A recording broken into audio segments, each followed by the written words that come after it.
नमस्ते, मैं डॉक्टर अनीशा गुप्ता हूँ। मैं एक आई स्पेशलिस्ट हूँ। आज मैं आपकी लासिक के बारे में सारी क्वेरीज सॉल्व करूंगी। LASIK is a very commonly done procedure. चश्मा उतारने का ये सबसे आसान तरीका है। जो लोग चश्मे से, कॉन्टेक्ट लेंसेज से परेशान हो चुके हैं, it is a very successful way of getting rid of your glasses. पहले तो who can get LASIK done? LASIK के लिए सबसे जरूरी चीज है कि आपका नंबर स्टेबल होना चाहिए, रुका होना चाहिए, क्योंकि लासिक नंबर को आगे बढ़ने से नहीं रोकता है। तभी हम लोग छोटे बच्चों में लासिक नहीं करते हैं।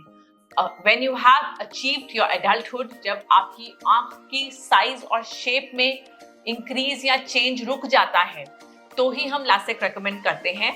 एंड दैट मीन्स जनरली 18 साल बोला जाता था, लेकिन आजकल हम 21 साल पे आ गए हैं, because a lot of work has shifted to computers and screens and too much of near work. Screen पे या फोन पे जब पढ़ाई बहुत ज्यादा करनी पड़ती है, देखा गया कि नंबर बढ़ता रहता है।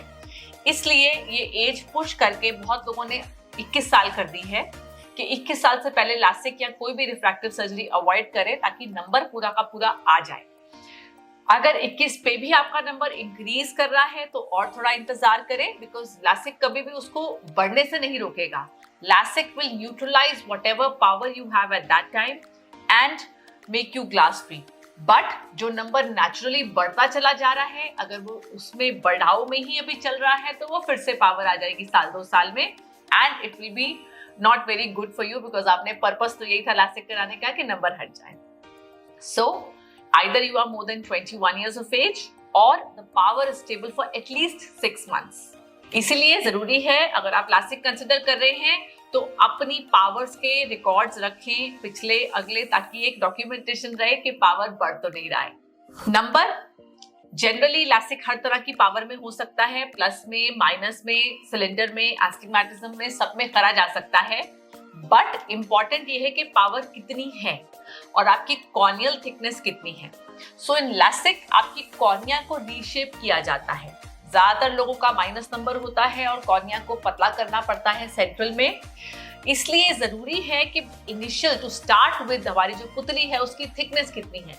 अगर वो थिकनेस ठीक ठाक है और वो लासिक झेल सकती है तो आप सर्जरी करवा सकते हैं। लेकिन टू बिगिन विद, अगर आपकी कॉर्निया बहुत पतली है तो ऐसे लोगों में लासिक नहीं किया जा सकता है, क्योंकि आगे जाके आंख में नुकसान आ सकता है। So yes, if your corneal thickness is good, your power can be removed. That said, फिर भी कोशिश की जाती है कि 8-9 नंबर के ऊपर ना जाएं, क्योंकि उसकी और इश्यूज शुरू हो जाते हैं आगे जाकर। इसलिए ज्यादातर लोग 7-8 के बियॉन्ड लासिक अवॉइड करते हैं। साथ ही में you should not be pregnant और लैक्टेटिंग। ब्रेस्ट फीडिंग या प्रेगनेंसी नहीं होनी चाहिए, क्योंकि उस दौरान आपकी आंख का पावर थोड़ा सा मॉडिफाइड रहता है। और तीसरी चीज, आंख में कोई ड्राइनेस नहीं होनी चाहिए है, जिसकी वजह से आपकी रिकवरी में प्रॉब्लम आ सके। कोई सिस्टेमिक इलनेस नहीं होनी चाहिए आपको, कोई skin disorders, collagen vascular disorders, connective tissue disorders बहुत सारे होते हैं। रूमेटॉइड आर्थराइटिस है, जोग्रेन सिंड्रोम है, इन सब में देखा गया है कि आगे जाके फ्यूचर में आंखों में सूखापन बहुत आता है। सो लासिक करना अच्छी बात नहीं है। आई में जो भी सर्जरी बिल्कुल मैंडेटरी हो वही करना ही एडवाइजेबल रहता है इन तकलीफों में। So what is done in LASIK?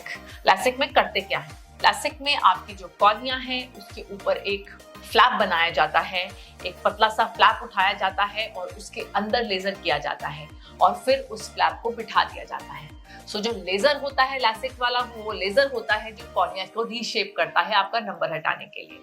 वो मशीन डिसाइड करती है, क्योंकि जो भी आपकी पावर कैलकुलेशन होती है वो मशीन में डाली जाती है। द मशीन डिसाइड्स कि कहाँ कहाँ पर मुझे इस नंबर को हटाने के लिए रीशेपिंग करनी है, लेजर लगाना है।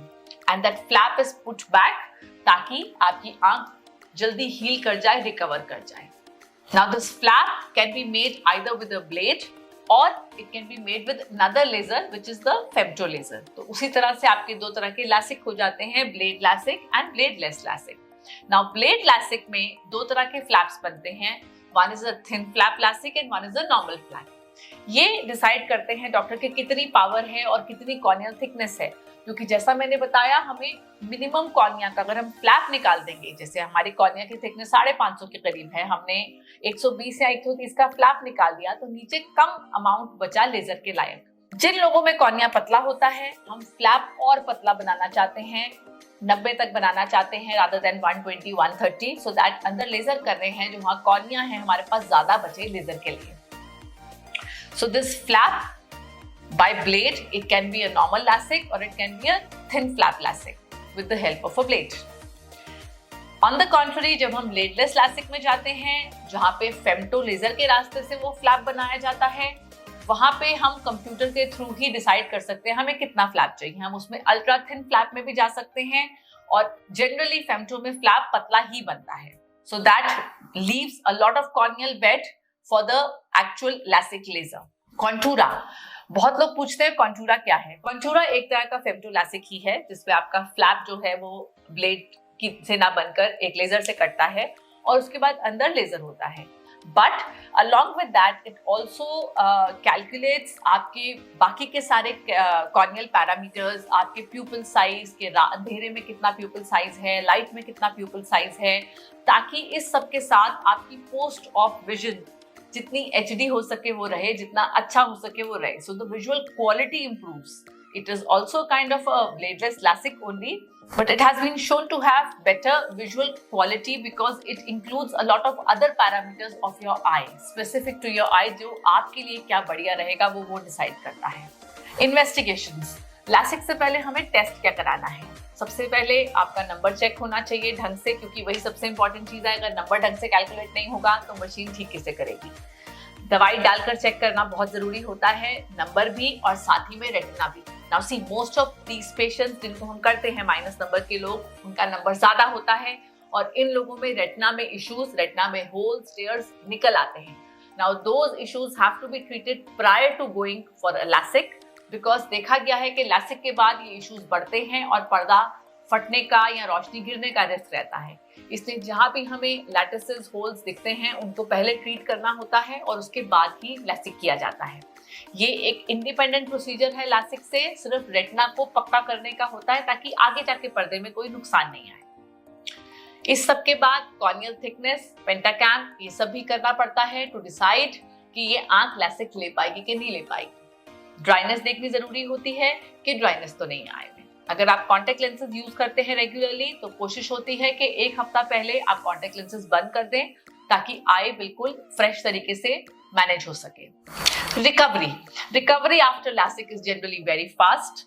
फर्स्ट डे थोड़ी बहुत चुभन रहती है आंख में, but by next day you are pretty good. आपको दिखाई सब दे रहा होता है, आंख में हल्की फुल्की रड़क होती है. दवाइयां इमीडिएटली पोस्ट सर्जरी स्टार्ट कर दी जाती हैं.